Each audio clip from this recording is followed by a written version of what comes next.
د هر دور خپل پیرغون خپل قارون وي، بیا د هرې صدۍ خپل خپل افلاطون وي.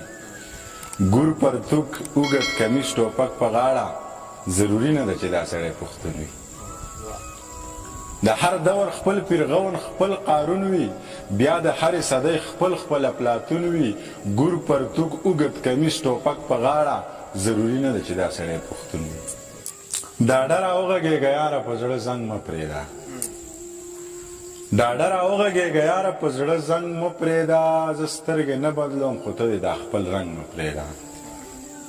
تر دروازې ورسره لاړ شه د لاټین په رڼا، په توره شپه داسې یوازې خپل ملنګ مه پرېږده. تر دروازې ورسره لاړ شه د لاټین په رڼا، په نیمه شپه داسې په توره شپه داسې یوازې خپل ملنګ مه پرېږده. مینه دې منمه جانانه خو ستومانه به شي، په یو شال کټه ونډیري پسې پالنګ مه پرېږده.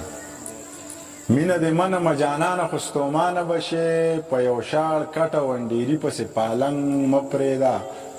چې نصیحت در باندې بد لګي جو غلي ښیو، ستا د قرآن ستا د قسم وایي چې بنګ مه پرېږده. ټکور له پکارېږم کانګار ولې نه یم، ټکور له پکارېږم کانګار ولې نه یم. چې زه د کار سړی د چا په کار ولې نه یم. او چې تا زما دپاره سرو لمبو ته ځان نیولی، نو زه به د جانانه تابعدار ولې نه یم. چې تا زما دپاره سرو لمبو ته ځان نیولی، نو زه به د جانانه تابعدار ولې نه یم. تا غږ وکړو زه راغلم حاضر یم صاحبه، ته حکم کوه جي جناب وزګار ولې نه یم. تا غږ وکړو زه راغلم حاضر یم صاحبه، ته حکم کوه جي جناب وزګار ولې نه یم. جینۍ کاپره ګنهګاره شوه، قرآن یې وکړو او اظهار یې وکړو، خو ټول کلي ته اعلان یې وکړو. جینۍ کاپره ګنهګاره شوه، قرآن یې وکړو اظهار یې وکړو، خو ټول کلي ته اعلان یې وکړو. تا چې د مینه بدل مینه راکړه ګوره که نه، پروردګار باچا خوشحاله شو باران یې وکړو. تا چې د مینې بدل مینه راکړه ګوره که نه، پروردګار باچا خوشحاله شو باران یې وکړو. شاید تر اوسه دا دنیا وی په تیاره کې پرته، حبشي بلال دې جنتي شي چې اذان یې وکړو. شاید تر اوسه دا دنیا وی په تیاره کې پرته، حبشي بلال دې جنتي شي چې اذان یې وکړو.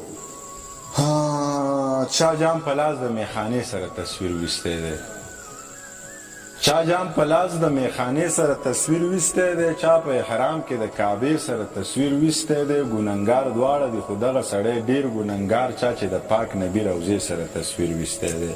خوا کې یې لیک دي چې دا تا سره خوند نه کوي، چا یو پښتون له د بستې سره تصویر ویستی دی. خوا کې یې لیک دي چې دا تا سره خوند نه کوي، چا یو پښتون له د بستې سره تصویر ویستی دی.